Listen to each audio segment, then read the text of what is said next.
À tous. Alors effectivement, on va commencer par l'annexe 11, le budget environnement et énergie, et ensuite on verra les amendements, et dans un deuxième temps, nous verrons l'annexe 14 sur l'aménagement, sachant que ce sera Anne Larcher. Je vous demande, s'il vous plaît, de faire un tout petit peu de silence, que c'est très très fatigant pour celui ou celle qui parle, d'avoir un brouhaha en permanence.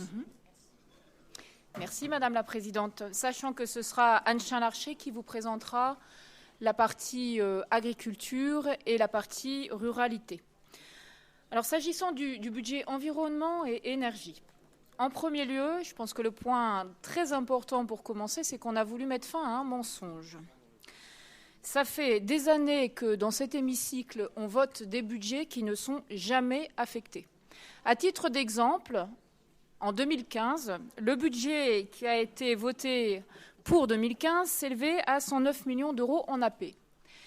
Et la vice-présidente a reçu le 24 octobre une lettre de l'ancien président de région qui, dès le 24 octobre, lui notifie un gel budgétaire de 44 millions d'euros sur 109 millions d'euros. Or, cette pratique n'était pas spécifique à l'année 2015, puisque quand on regarde par exemple l'année 2013, c'est 30% du budget qui est sous-consommé, et en 2014, en 2012, c'est 46% du budget qui est sous-consommé. En d'autres termes, ça a pendant été longtemps un budget d'affichage, avec des budgets votés, jamais consommés. Donc pour reconstruire complètement ce budget, nous sommes partis non pas du budget voté en 2015, mais du budget effectivement affecté. Et d'ailleurs, on a dû le faire dans bien d'autres domaines. Et ce budget que nous allons voter, je l'espère, nous l'affecterons avec sincérité. Le budget au global est de 60,83 millions d'autorisations en investissement et 23,57 millions d'euros en fonctionnement. Le deuxième point à noter, c'est que nous souhaitons fondamentalement que l'environnement soit un budget d'investissement. Il l'était déjà, mais nous allons encore augmenter la part de l'investissement dans ce budget, puisqu'elle va augmenter de 2,5 points, et nous poursuivrons dans cette voie tout au long du mandat. C'est une politique que nous assumons pleinement. Nous assumons donc pleinement aussi corrélativement la baisse des dépenses de fonctionnement, parce que ce n'est pas par des subventions éparses que nous allons réussir à faire bouger les lignes. Et ceci d'autant plus que lorsque ces subventions ne sont pas évaluées, comme a pu le révéler l'audit qui a été présenté. Notre collectivité est un échelon d'investissement. Et c'est notre responsabilité première de pouvoir investir dans des secteurs qui sont clairement ciblés. On va investir très fortement, par exemple, en premier lieu dans la politique de l'air. Sur ce budget, en investissement, on fait plus 150%. La région, dans ce domaine, a été totalement absente de ce débat, laissant la ville de Paris et l'État en tête-à-tête à chaque fois qu'il y avait des crises de pollution. Or, nous avons une responsabilité première, tout particulièrement pour faire baisser la pollution de fond, parce qu'il y a plus de 2,3 millions de franciliens qui sont constamment exposés à des niveaux de pollution bien au-delà des normes.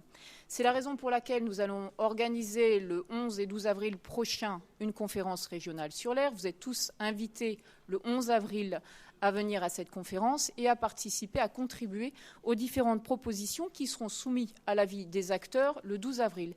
Et en juin, nous voterons le plan d'action régional dans ce domaine. Deuxième secteur dans lequel nous allons investir massivement dès cette année, c'est l'économie des déchets et l'économie circulaire, plus 48%. Là encore, on a beaucoup de plans, des plans intéressants que dans la plupart des cas nous avons votés, comme le PREDEC, mais maintenant il faut passer au plan d'action. Et on a 2 millions d'euros de mesures nouvelles d'ores et déjà prévues dans ce budget. Troisième secteur dans lequel on investit dès cette année, les énergies renouvelables. On y reviendra d'ailleurs dans le cadre du débat budgétaire, mais là encore, on a énormément de retard, alors même que nous avons une région qui a un immense potentiel en géothermie, en méthanisation ou encore dans la biomasse. Troisième point saillant de ce budget, si je veux un budget, et nous voulons un budget d'investissement, on est dans une année 2016 qui est une année de transition. On l'a vu d'ailleurs ce matin, il faut faire une pause sur un certain nombre d'investissements, comme nous y a invité le rapport de la CRC, et remettre à plat des dispositifs. Nous sommes dans une phase d'élaboration stratégique qui, évidemment, et par cohérence, sera budgétairement soutenue les années suivantes. D'abord, la transition sur le patrimoine naturel.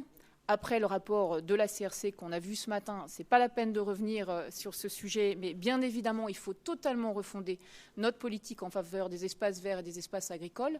Et d'ailleurs, le rapport était en réalité beaucoup plus critique à l'égard de la région en tant que telle qu'à l'égard de l'AEV. C'est la raison pour laquelle on fait une année, entre guillemets, blanche sur les investissements de l'AEV et qu'il manque 10 millions d'euros sur cette ligne d'investissement. C'est volontaire. Ce n'est pas la peine de continuer à acheter des terrains, alors même que nous n'avons pas de stratégie globale et cohérente. Deuxième année de transition, c'est bien évidemment sur les compétences de la région. Vous le savez, la loi NOTRe a supprimé la clause de compétence générale, ce qui impacte tout particulièrement les secteurs eau et assainissement. Alors oui, on va sortir progressivement de l'assainissement.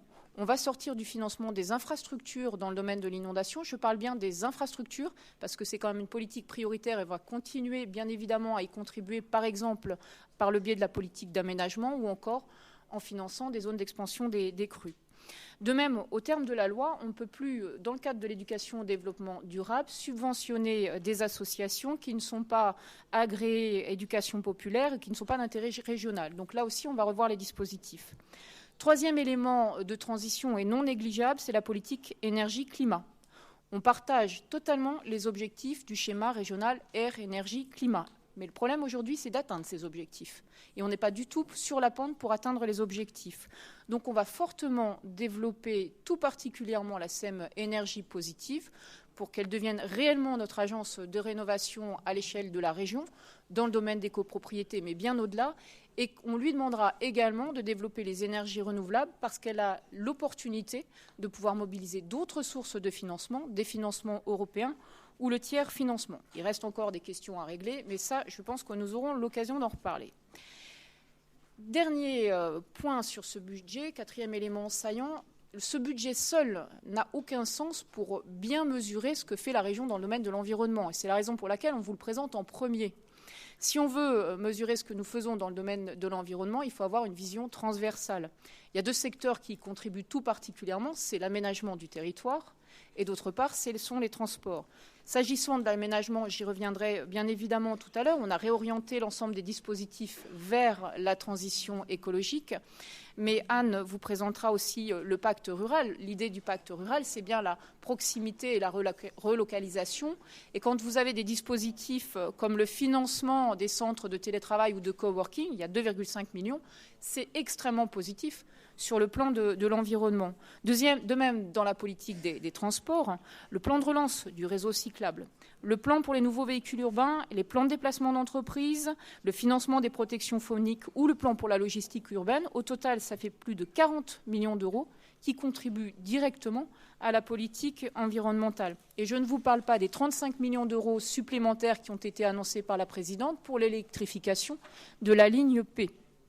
Je pourrais également parler du développement économique. On a annoncé que les programmes, le PME pour les soutiens aux PME, étaient réorientés autour de deux priorités, la transition numérique et la transition écologique. Je pourrais aussi évoquer les 300 000 euros qu'on débloque pour les entreprises artisanales pour leur programme d'aide au développement durable.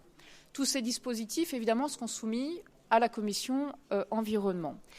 Mais vous comprenez bien que dans notre esprit, si on refonde les politiques environnementales, c'est pour les inscrire dans une logique de développement économique et donc de développement social. La discussion reste totalement ouverte, bien évidemment, sur ce budget, mais c'est bien au cours de cette année qu'on va remettre à plat l'ensemble des dispositifs. Alors j'ai bien entendu tout à l'heure, dans le cadre de la discussion générale sur le budget, que certains voulaient que nous ne changeons rien. Mais honnêtement, si c'est pour obtenir les mêmes résultats, les résultats, c'est quoi ? Les résultats, c'est qu'on est dans la médiocrité sur les énergies renouvelables. On est très en deçà des objectifs sur l'efficacité énergétique. On n'a aucune visibilité sur la biodiversité. On a un taux de recyclage dans les déchets qui est très en deçà de nos objectifs. Si c'est ça les objectifs que nous voulons poursuivre, alors c'est sûr, ne changeons rien. Si on veut donner une nouvelle dimension à cette politique environnementale, il faut la remettre à plat. Et donc j'assume totalement qu'effectivement, cette année, nous remettons à plat beaucoup de dispositifs. De même, on me dit en 2015, c'était une année certes atypique, mais comme on est en suite de COP 21, il faut poursuivre les dispositifs et notamment le financement aux associations. Année 2015, on a rajouté 2 millions d'euros spécifiquement pour les associations. Mais je suis totalement contre cette idée que les dépenses de fonctionnement et les subventions ont toujours vocation, par effet cliquet, à augmenter. C'était une année exceptionnelle.